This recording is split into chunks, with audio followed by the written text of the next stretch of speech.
जिंदगी की भाग दौड़ में हम हर दिन न जाने कितनी जिम्मेदारियां निभाते हैं। सुबह से लेकर शाम तक काम, तनाव और उम्मीदों के बीच कभी कभी हम खुद से ही दूर हो जाते हैं। लेकिन एक समय ऐसा भी आता है जब मन दुनिया के शोर से नहीं बल्कि ईश्वर की शांति से मिलने की इच्छा करता है।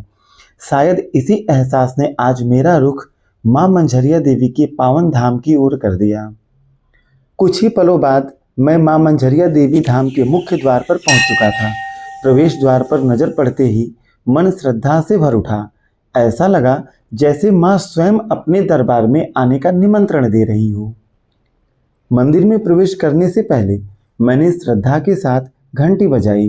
कहते हैं मंदिर की घंटी की ध्वनि केवल कानों तक नहीं बल्कि सीधे मन तक पहुंचती है।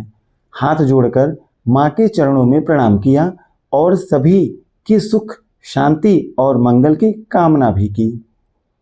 इसके बाद मैंने पूरे विधि विधान से मां की पूजा अर्चना की, धूप और अगरबत्ती अर्पित की। मंदिर परिसर में विराजमान अन्य देवी देवताओं के भी दर्शन किए और उनका आशीर्वाद प्राप्त किया। उस समय मंदिर का वातावरण इतना शांत और दिव्य था कि कुछ पल के लिए ऐसा लगा जैसे समय ठहर गया हो। मन का सारा बोझ जैसे मां के चरणों में उतर गया हो। आप भी इस समय मां मंझरिया देवी के दर्शन कर रहे हैं तो जहां भी है ना, वहीं से श्रद्धा के साथ आप कमेंट में एक बार जय माता दी अवश्य लिखिए।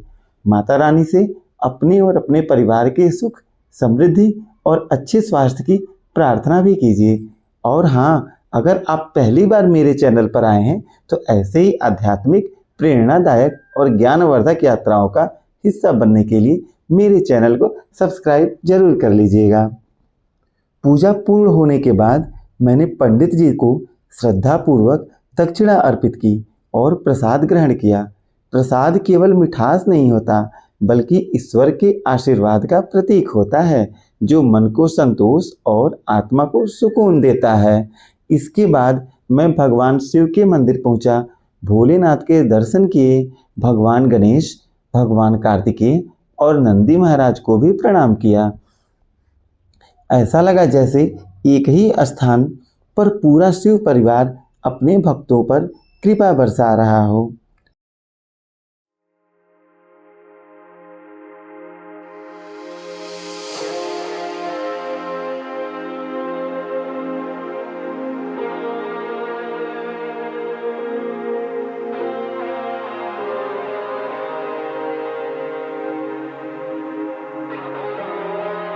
इसके बाद बजरंगबली के दरबार में पहुंचा, कपूर जलाकर हनुमान जी की आराधना की और प्रार्थना की वे हम सभी को हर कठिन परिस्थिति में साहस, शक्ति और सही मार्ग पर चलने का आशीर्वाद देते रहें।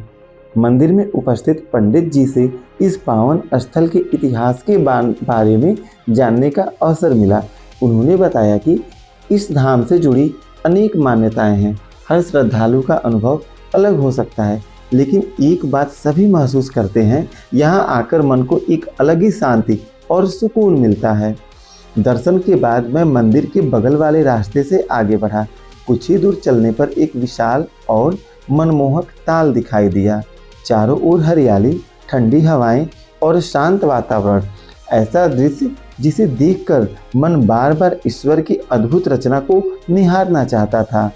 ताल के पीछे फैले बागीचे की ओर से मोरों की आवाज़ें आ रही थीं। उस प्राकृतिक संगीत ने पूरे वातावरण को और भी भव्य बना दिया। उस पल ऐसा महसूस हुआ जैसे प्रकृति भी माँ की महिमा का गुणगान कर रही हो। ताल के किनारे कुछ नौकाएं भी लगी हुई थी। सच कहूँ तो शुरुआत में उन पर बैठने में मुझे थोड़ा डर लग रहा था, लेकिन हिम्मत करके जब नौका पर बैठा तो वह डर कुछ ही क्षणों में आनंद में बदल गया। ताल के बीच से दिखाई देने वाला दृश्य इतना सुंदर था कि मन कर रहा था बस यही पल यहीं ठहर जाए। आज मैं यहाँ से केवल माँ के दर्शन करके ही नहीं लौट रहा हूँ, बल्कि अपने साथ एक अनमोल सीख लेकर जा रहा हूँ। जीवन में चाहे कितनी भी व्यस्तता हो, कितनी भी थकान हो या कितने भी संघर्ष क्यों न हो, अगर कुछ पल भगवान के चरणों में और प्रकृति की गोद में बिताए जाएं, तो मन फिर से नई ऊर्जा, नई आशा और नए विश्वास से भर जाता है। अगर कभी आपको भी अवसर मिले तो मां मनचरिया देवी धाम के दर्शन के लिए अवश्य आइएगा। हो सकता है यहाँ आकर आपको भी वही सुकून मिल जाए जिसकी तलाश हम सभी को अपने जीवन में रहती है। आप सभी पर माता रानी की कृपा बनी रहे। अगर यह यात्रा आपको पसंद आई हो तो वीडियो को लाइक करें, अपने परिवार और मित्रों के साथ साझा करें और ऐसे ही प्रेरणादायक, आध्यात्मिक और ज्ञानवर्धक सफ़र के लिए हमारे चैनल को सब्सक्राइब करना ना भूलें। मिलते हैं अगली किसी यात्रा में, तब तक के लिए नमस्कार, बाय बाय, टेक केयर।